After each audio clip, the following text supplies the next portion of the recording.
Recording number 175 Bhagavatam చదువుకుంటూ ఉన్నాము. లోకపాలకులు ఇట్లనిరి, ఈ కనిపించుచున్న మహావిశ్వము మొత్తము చూచుటకై నీవు జీవుల లోపలి నుండి చూచువాడవుగా ఏర్పడి సూటిగా ఒకరికొకరుగా కనిపించుచున్నావు. అందు ఇంద్రియములు మొదలగునవి కూడా నీయందే గోచరించుచున్న జీవులు తమ తమ ఇంద్రియములు అనుకొనుట వలన ఇవి అన్నియూ ఉన్నట్లు కనిపించుచున్నవి. నీవు దేహధారిగా పరస్పరము కనిపించుచున్నావు. శుద్ధ సత్వమూర్తివై ఇన్నిటిలో ఒకడవుగా ఏది అంటని అంతర్యామిగా ఉండి కనిపించుటలేదు. ఇట్లొకరినొకరు చూచుకొనుచున్నచో మా జీవితములు ఏమి చేయగలవు? లోకపాలకులు జీవుల దేహములలో భాగములుగా ఉందురు. ఒకరికొకరు లోకపాలకులుగా కనిపింపక జీవులుగా దేహములుగా కనిపింతురు. ఉదాహరణకు సూర్యుడు జీవుల కన్నుగా పనిచేయుచున్నను బావమరది దేహమున బావమరది కన్ను కనిపించును గాని సూర్యుని సామర్థ్యము కనిపింపదు. అతని నుండి సూర్యాత్మ కర్మవశమున తొలగుచున్నప్పుడు బావమరదికి కంటి జబ్బు వచ్చినట్లు మాత్రమే తెలుసుకొనును. ఈ హద్దులలో పరిమితములుగా మాత్రమే జీవితములు అల్ప వైశాల్యముతో నడచును. ఒకడు తినుచున్న అన్నము వాని అన్నముగా గోచరించును గాని అందలి బీజాంకురత్వము పంట పండుటలో పనిచేయు ప్రజాపతి మొదలగు లోకపాలకులు కనుపింపరు. దానితో అన్నము అనబడు అభిప్రాయముతో కూడిన కేవల శబ్దమయమైన వేదమున ప్రవర్తించుచు మూర్ఖులై పొట్ట కొరకు పోటీ పడుచుందురు. అన్నము తిని బయలుదేరి వెళ్ళుచున్నవాడు నేను అన్నము వెళ్ళుచున్నాము అనక నేను వెళ్ళుచున్నాను అనును. అట్లే నేను చొక్కాలాగు వెళుచున్నాము అనక దుస్తులతో కలిసి నేను వెళుచున్నాను అనును. ఈ విధముగా లోకపాలకులు దేహధారులై జీవులుగా ప్రవర్తింతురు గాని జీవులలో లోకపాలకులుగా ప్రవర్తింపరు. నారాయణుడుగా ప్రవర్తింపనే లేరు. యోగీశ్వరులు ఇట్లనిరి, నీకన్నా వేరుగా నీ యందున్న జీవులను చూడక వారి యందున్న నిన్నే చూచువాడెవడో వాడే నీకు ప్రియుడు.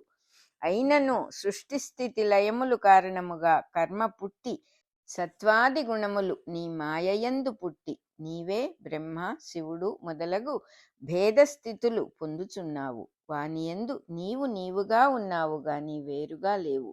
నిన్నీ విధముగా అనన్యమైన భక్తితో కొలువగల నీ దాసులుగా స్వీకరించి మమ్ము రక్షింపుము. శబ్ద బ్రహ్మ ఇట్లనెను, ఆకాశము అనబడు దేవుడే శబ్ద బ్రహ్మము, అతడే విరాట్ పురుషుని దేహము. శ్రీహరి నీ తత్వమును సంపూర్ణముగా తెలుసుకొను భక్తి నాకు గాని ఈ బ్రహ్మాదులకు గాని లేదు. నీవు సత్వగుణమును ఆశ్రయించుట వలన నీవున్నట్లు తెలియచున్నది. ఆ గుణమునకు కూడా నీవు అతీతుడవు. గుణమయుడైన ధర్మార్థ కామమోక్షముల నేర్పరుచుచు గుణాతీతుడవైయున్న నీకు మ్రొక్కెదను మమ్మాదరింపుము. అగ్నిదేవుడు ఇట్లనెను, యజ్ఞరక్షణమునందు సమర్థుడవై నీవే అగ్నిహోత్రము మొదలగు 5 రూపములతోనూ 5 మంత్రముల రూపములతోనూ పూజింపబడుటకు యోగ్యమైన యజ్ఞము రూపముతోనూ ప్రత్యక్షమగు నీకు మ్రొక్కెదను. నీ ఆజ్ఞ వలన హవ్యములు సవనములు నీచే వహింపబడుచున్నవి. అందలి తేజస్సు కూడా నీవే. అగ్నిహోత్రాది పంచకమనగా అగ్నిహోత్రము, హవిస్సు, వేదిక, నేయి, హోమము చేయువాడు. ఇవి దేహ నిర్మాణము అను యజ్ఞమున వరుసగా ప్రాణము, అన్నము, సప్తధాతువులు, ఆకలి అనువాడు అనబడు రూపములలో ఉండును.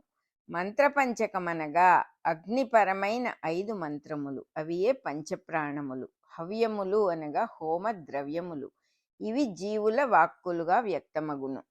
దేవతలు ఇట్లనిరి, మొదట కల్పాంతమునందు సమస్తము గర్భమున దాచి ఏకాకివై శేషుని శయ్యయందు పవళించిన నీ రూపమును జనలోకమునకు పైనున్న మహానుభావులు స్తుతించిరి. అట్టి నీ రూపమును నేడు మాకు చూపితివి. దక్షయజ్ఞము యొక్క ధ్వంసము జీవుల సృష్టి యొక్క లయమును తెలియచేయును. ఈ లయము సంసార జీవులకు మృత్యు రూపమునను ముక్తజీవులకు ఊర్ధ్వగతి అయిన పరబ్రహ్మ సమాధి రూపమునను సంభవించును. ఇరువురకును దేహముల ప్రమేయం ఉండదు. కల్పాంతమందెట్టి అనుభూతి కలుగును. మృతియంది జీవుల దేహములలోని దేవతలకు అట్టి అనుభూతియే కలుగును. కనుక కల్పాంతమున శేషశయ్యపై శయనించిన రూపమును వారు దర్శించుచున్నారు. గంధర్వులిట్లనిరి: శివుడు, బ్రహ్మ, దేవతలు, మరీచి మొదలగు ప్రజాపతులు నీ అంశములలోని అంశముల నుండి పుట్టినవారు. ఈ బ్రహ్మాండమంతయు నీ లీల కొరకే ఉద్భవించుచున్నది. నీ మాయ వలన దేహము ధరించిన జీవుడు ఆ దేహమునందు నేను, నాది అను భావములను పొంది పుత్రులు, భార్య, ఇల్లు, పొలము, చుట్టములు, ధనము, పశువులు మొదలగు వస్తువుల సంయోగము వియోగము కలిగి దుఃఖములు అనుభవించుచుండును. ధైర్యమును కోల్పోయి ఒక్కొక్కప్పుడు అస్తిత్వము లేని విషయములయందు మిక్కిలి కోరికలు పెంచుకొనును. దుష్టబుద్ధి అయి ప్రవర్తించును. అట్టివాడు నీ గుణములయందు సత్కథలయందు ఆకర్షించబడిన మనస్సు గలవాడైనచో మోహము తొలగును, విజ్ఞానము పొందును.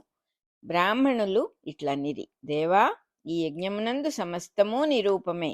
యజ్ఞమాచరించు విధానము, హోమద్రవ్యములు, అగ్నిమంత్రములు, సమిధలు, దర్భలు, పాత్రలు, సదస్యులు, ఋత్విక్కులు, దంపతులు, దేవతలు, అగ్నిహోత్రములు, స్వధ, సోమము, ఆజ్యము, పశువులు అన్నీయూ నీవే. స్వధ అనగా పితృదేవతలను చేయు ఆహ్వానము, తన్ను తాను ధరించుకొనుట అని అర్థము. ఇది దేహమున ప్రజాకామముగా వ్యక్తమగును. సోమము అనగా సోముడు అను గంధర్వుని ప్రజ్ఞ. ఇది గానమునందు లీనమగు అనుభూతిగా ఉండును. దీనినే పరవశత్వము అందుము. దీనికి సంకేతముగా సోమము అనబడు ఒక ఓషధి యజ్ఞమునందు ఉపయోగింపబడును. ఆజ్యమనగా నెయ్యి. ఇది శుక్రధాతువునకు సంకేతము. పశువు అనగా యజ్ఞమున బంధింపబడు జీవి. ఇది మనలో నియమము చేసుకొనవలసిన ఇంద్రియ ప్రవృత్తుల రూపమునకు సంకేతము. జీవుల దేహ నిర్మాణము అను సృష్టి యజ్ఞమునకు ఇవన్నీయు సాధన సామగ్రి. నీవు పూర్వము వేదమయమైన అడవి పంది రూపము దాల్చి కోరలయందు భూదేవిని ధరించితివి. ఆమెను రసాతలము నుండి ఉద్ధరించి ఏనుగు దంతములపై పద్మమును ధరించినట్లు ధరించితివి. నీవు యజ్ఞక్రతువుల స్వరూపమని యోగులచే స్తుతింపబడుదువు. మేము కర్మభ్రష్టులమై నీ సాన్నిధ్యమును కోరుచున్నాము. మాయందు ప్రసన్నుడవగుము.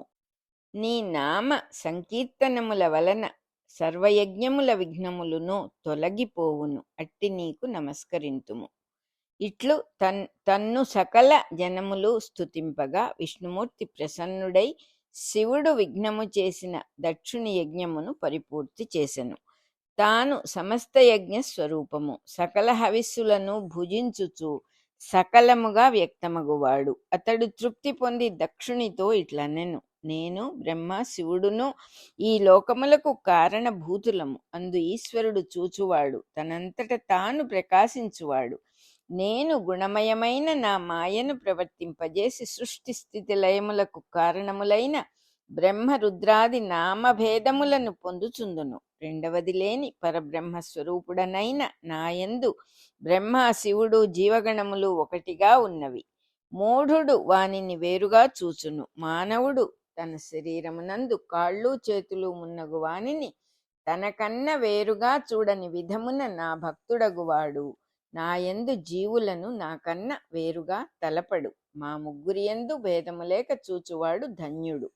పరమాత్మ అయిన పరబ్రహ్మము తన యోగమాయచే తన యందు లోకములను అంగీకరించును.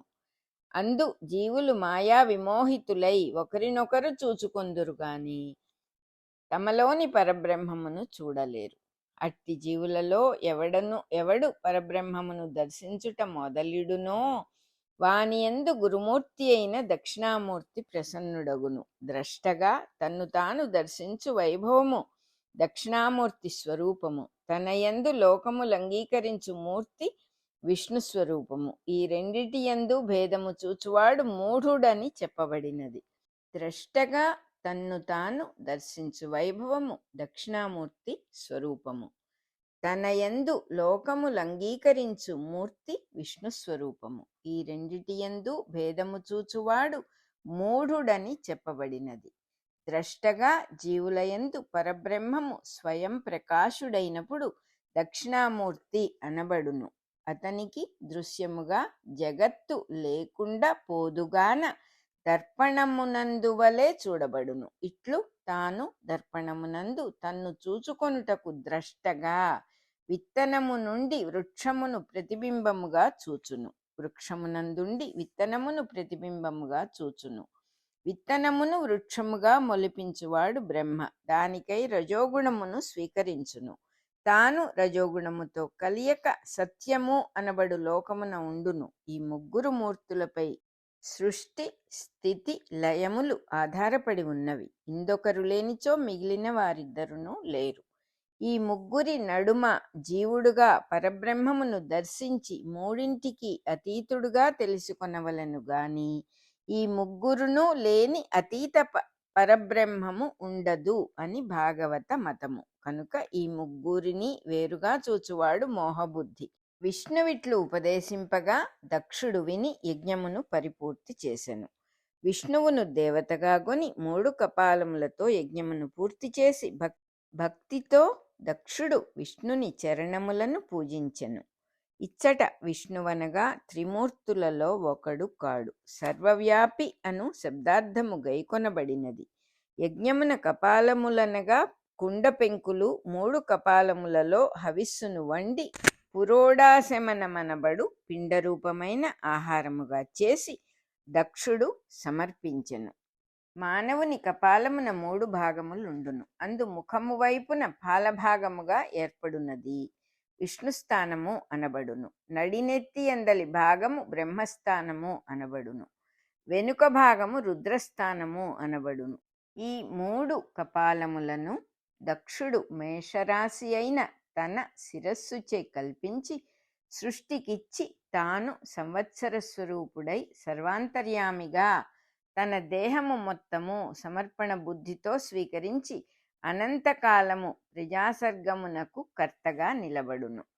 యజ్ఞాంగములు అనబడు మరికొన్ని యాగములను నర్చెను. ఇవి అంగప్రధానకములు అనబడును. దీనియందు వివిధ అవయవములు పిండోత్పత్తిలోని భాగములుగా నవమాసములు దక్షుని ఆధ్వర్యమున ప్రసూతియందు ఏర్పడును.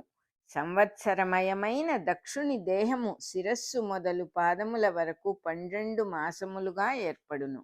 అవి వరుసగా శిరస్సు, ముఖము, ఉరస్సు, హృదయము, జఠరము, మొల, పొత్తికడుపు, రహస్యావయవములు, తొడలు, మోకాళ్ళు, పిక్కలు, పాదములుగా ఏర్పడును. ఇవన్నీయు త్రికపాలకమైన పురోడాశమున ఏర్పడును. కనుక గర్భమున మొదట శిరస్సు ఏర్పడి దాని నుండి వెన్నెముక దిగి వచ్చి దాని యందు ఏర్పడును. 12 మాసములలో 9 మాసముల లోపుననే 12 అవయవములు ఏర్పడును. మిగిలిన 3 మాసములను శిశువు జనన కాలము నుండి దేవమానముగా మారి ఒక్కొక్క దినం ఒక్కొక్క సంవత్సరముగా జీవుని ఆయుర్భాగం ఏర్పడును. మొత్తము 90 సంవత్సరముల 90 మాసముల 90 దినములు దైవ నిర్మితమైన పిండాయువు. జీవితకాలమున రజస్తమస్సులచే దుష్కర్మాచరణమున్నచో ఇది కొంత తరిగిపోవును. రికార్డింగ్ నెంబర్ 175 అయిపోయింది.